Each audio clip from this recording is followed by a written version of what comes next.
What's up, guys? What's going on? I just wanted to talk about something today. I wanted to talk about standard training, and I want you guys to think about this. Is standard training worth it? For most gym goers, especially naturals. So this is something that everybody needs to start thinking about, because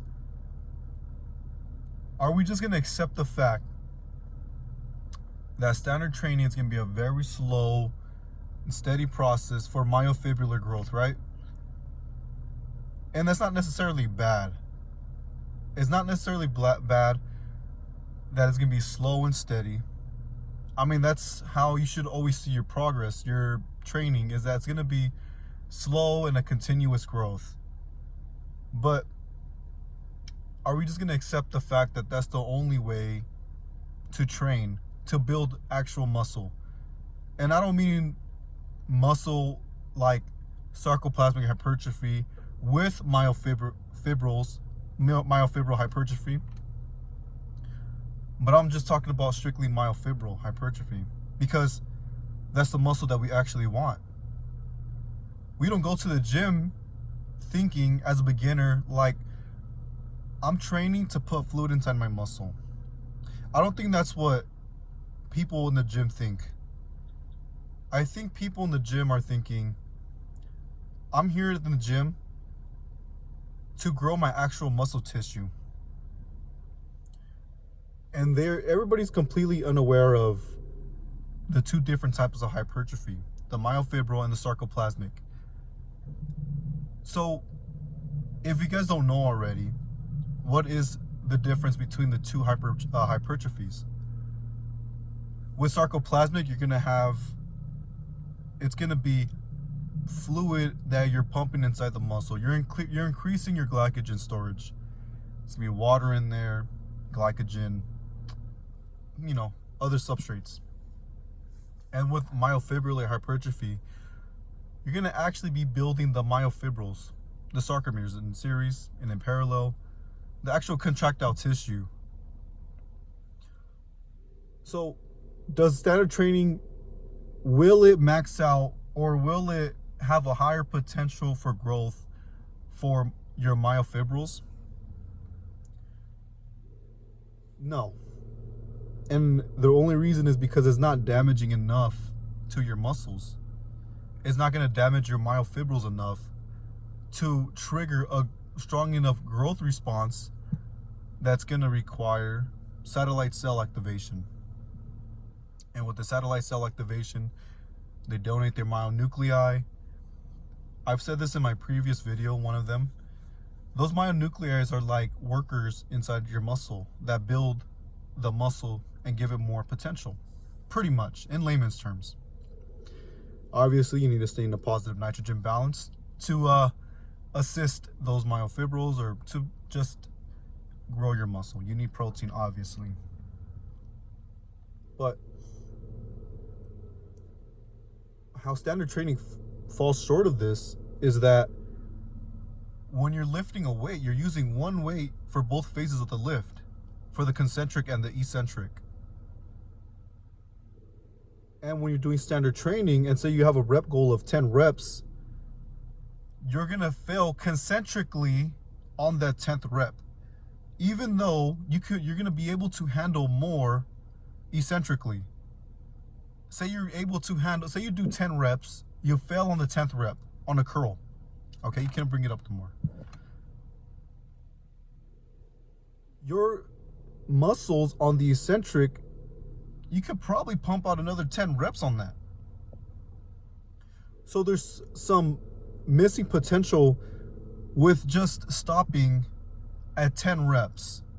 You're failing on the concentric. You're not failing on the eccentric, where your muscles. So when you fail on the eccentric, you're going to feel like your muscle is giving out.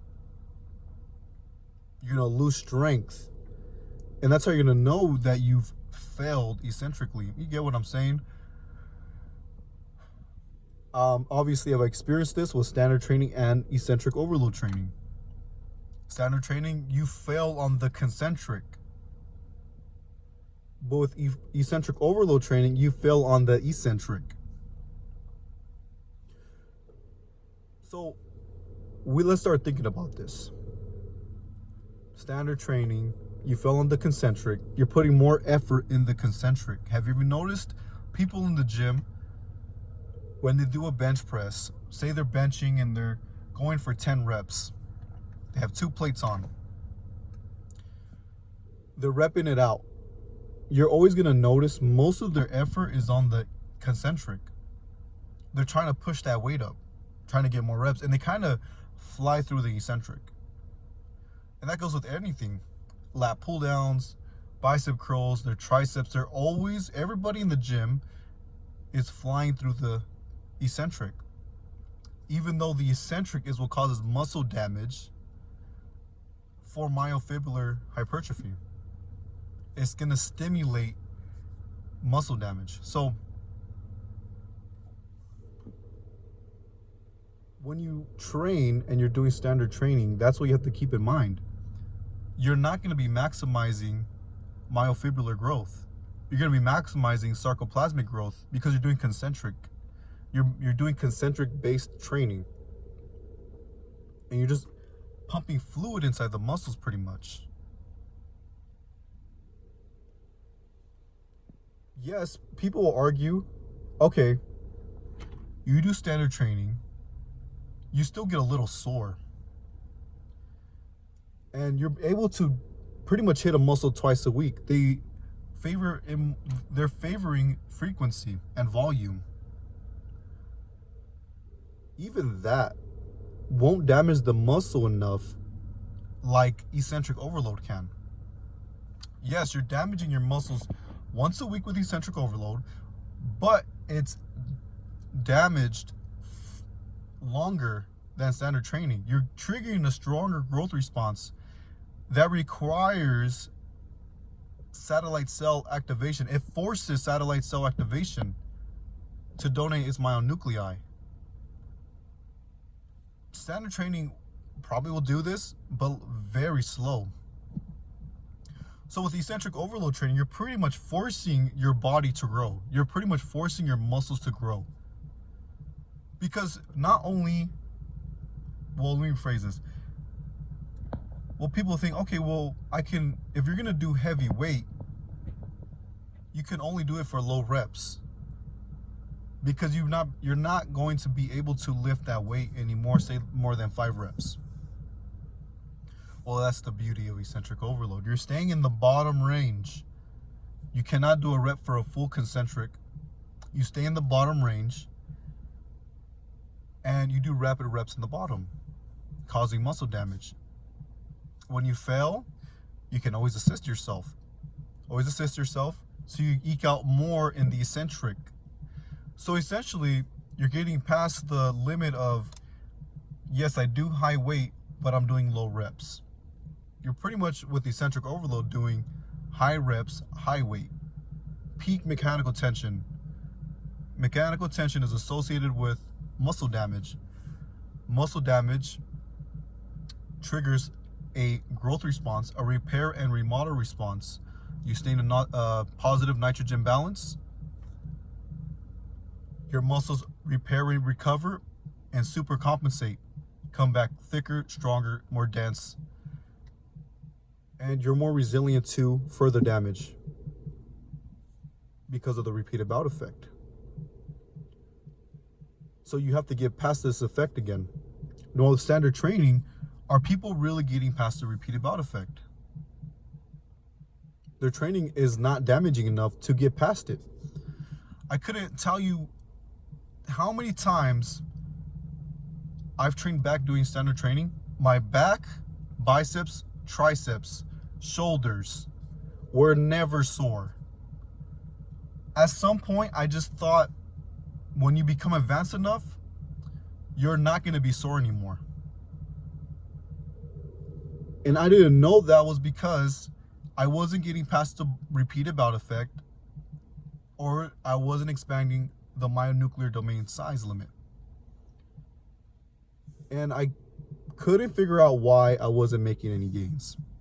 I made okay gains doing standard training. I got pretty strong. I built some muscle, but I looked relatively the same for a few years already. And it was driving me crazy. And I was listening to this training advice, different training advice from different influencers, and I just couldn't see that it was all the same advice, just in different variations. It's all standard training in different variations. And it was all towards sarcoplasmic hypertrophy, not myofibrillar hypertrophy. So is standard training worth it? I don't think so. I think it's too slow, inefficient, and not geared mainly towards myofibrillar hypertrophy. It's geared more towards sarcoplasmic hypertrophy. And I just want you guys to think about that. Okay? I'll see you guys later. Peace.